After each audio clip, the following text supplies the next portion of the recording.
Okay, so an NFL insider says that the Eagles are still one of three teams that could be in on this star pass rusher. Plus, Saquon Barkley made a bold statement, but I gotta agree. Meanwhile, one organization tries to troll the brotherly shove, while another owner admitted he only wanted it banned to slow down the Eagles. So much to break down, including a defensive rotation. And the biggest Jalen Hurts hater continues to I go by Philly Mike, and this is the Philly Talk Podcast. If you rock with our Philadelphia Eagles, hit the like button, subscribe to the channel, and turn on that notification bell so you don't miss the videos. So as you just heard, Cooper DeJean and Reed Blankenship were asked questions via the fans, and one of them was about a possible new addition to the exciting Whites. And both their answers were the same. They said the rookie D tackle out of Nebraska, Ty Robinson, aka the Vanilla Gorilla. Now, some people in the comment section are talking about we got to see how this kid plays first, and I totally understand. But from watching his college tape, seeing the versatility, especially his senior year, this kid is going to be a baller.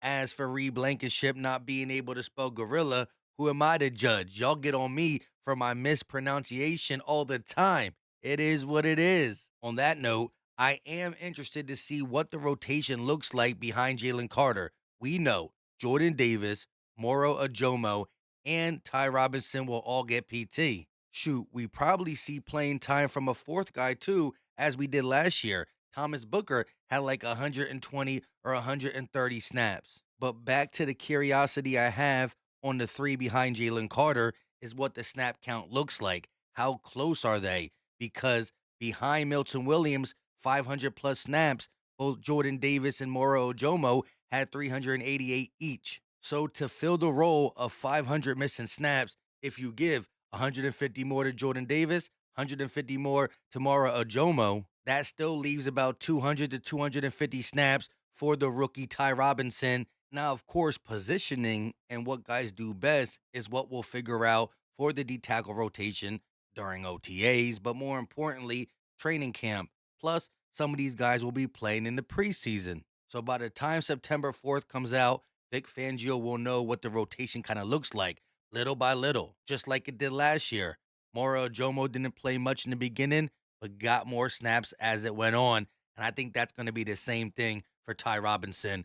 But I do love the three-man rotation behind Jalen Carter because, we want him in the game as much as possible. Now, before we move on real quick, I almost forgot. Look at the new Art in the NovaCare complex behind them two. Sheesh. Both them trophies and both them teams looking real nice side by side. Let me know what y'all think about it. Staying with one of them teams, not the 2017 team, but the 2024 team. Listen what Saquon Barkley had to say. I firmly believe when you look at our team that we had last Mhm. year, I think we're a top 5 team of all time. And I tell my boys this all the time. Like, if you really look at the season outside of the first 4 games, like, it was belt to ass. How dominant you guys were on defense and how dominant you were on offense and special team. Yeah. People don't realize how great of a team that actually was. We were working together. Yeah. Obviously, you have training camp, but like it's kind of different when it's just in game. You're in the heat Like of the how your moment. coach really is. Like how's he calling the game? Like getting used to that and kind of getting used to the guys you play with. But after the bye week, I think we just all bought in. we just bought in. Yeah, I think we all It just was- bought in, and you hear like the outside noise and expectation. Like, we didn't care how it looked. Only thing we cared about was winning football games. And when you have the talent, skill that we have in our team mixed with the coaches, we all play together like how we played. Like, teams really stood no chance. Do y'all agree with him? Top 5 team ever? I'm going to have to say yes. Did you not watch what we did in the postseason? Mind you, we did score the most points ever in a playoff run, including the Super Bowl. And don't get me started on that defense. Probably one of the most dominant performances we've seen to date. This is Saquon Barkley's list for top 5 teams ever, not in order. 2025 Eagles team, 2000 Ravens team, 1972 Dolphins team, 1985 Bears team. As for when he says Chiefs dynasty and Patriots dynasty, he's just saying, give us the best team from that dynasty and throw it in there, which looks good to me. Again, he didn't put it in order. I would wonder what his ranking would be if he put these in order. Moving on to some trade rumors that still linger around Philadelphia. NFL insider Matt Lombardo reveals 3 teams that could make a play for Bengals pass rusher Trey Hendrickson if they open up the trade talks. Eagles, Lions, Commanders. Now, of course, we heard that he wanted out early in the offseason, it kind of settled down. The Bengals said they weren't going to trade him. They said if they do, they'd be asking for a second and some other stuff. Once again, it got quiet. The Eagles went with their move and signed a couple one-year deals like Joshua Uche and, of course, Azeez Ojulari, who I think is low risk, high reward, especially Azeez Ojulari if he can stay healthy. However, you never know with Howie Roseman. Is it likely? Probably not. But we've seen Howie Roseman take big swings, not so much this offseason, but definitely others. And if we were ever in the Myles Garrett sweepstakes, I don't know why we wouldn't be interested in him. Again, Howie said it himself. Getting that second ring makes him even more hungrier for the third ring. And a guy like Trey Hendrickson would help out this defense regardless of who else is on it. As for the last thing I'm going to say about the Tush Push, aka Brotherly Shove, for a while, why would the Raiders even post this?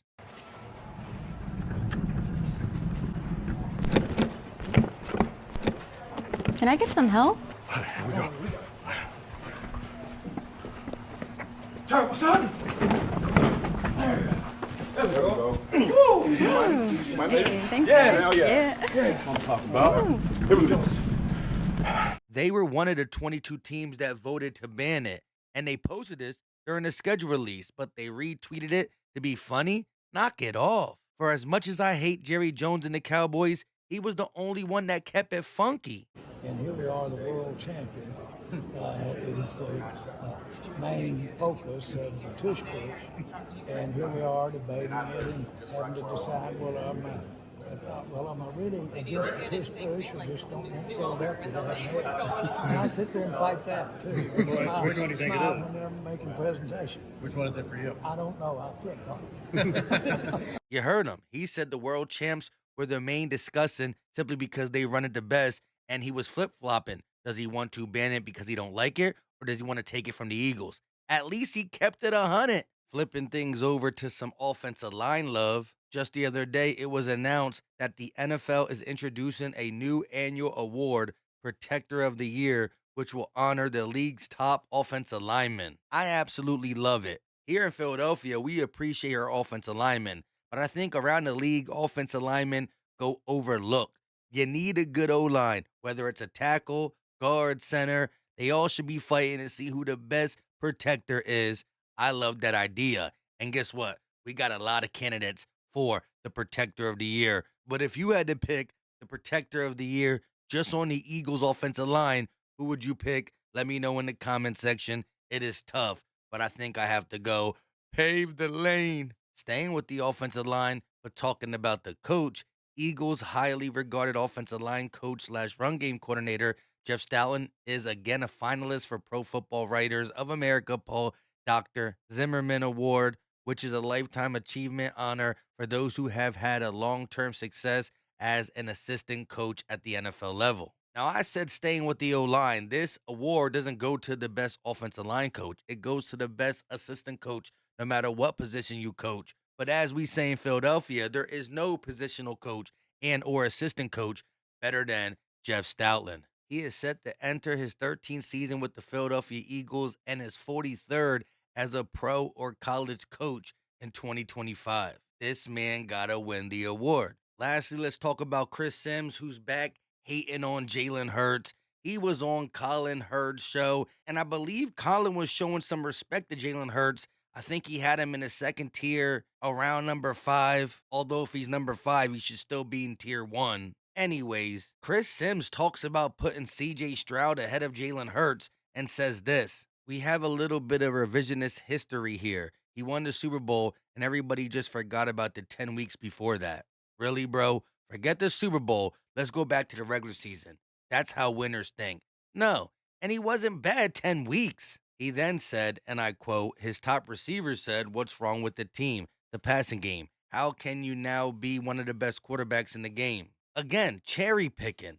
A.J. Brown already told us it wasn't just Jalen Hurts, it's the passing game in general. Some of the calls, blah, blah, blah. The crazy thing is, throughout the season, or at least the postseason, Chris Sims was saying how good Jalen Hurts is. Now we get to the offseason, I guess the views are down. He goes on the herd and he starts talking that ridiculousness. Bro's a true hater, simple and plain. He did have some conversations, though, in the postseason about how good Jalen Hurts is. So the flip-flop plus hating just makes you look so stupid. I honestly think Jalen Hurts is going to have one of his best years, and in an upcoming video, we'll actually discuss why. But until next time, I go by Philly Mike, and this is the Philly Talk Podcast. Leave your thoughts in the comment section. Hit the like button, subscribe to the channel, turn on the notification bell so you're notified when we go live or drop videos. I'll be doing that a lot more. Also, Joe Eagles won. You did win the Jalen Hurts jersey giveaway.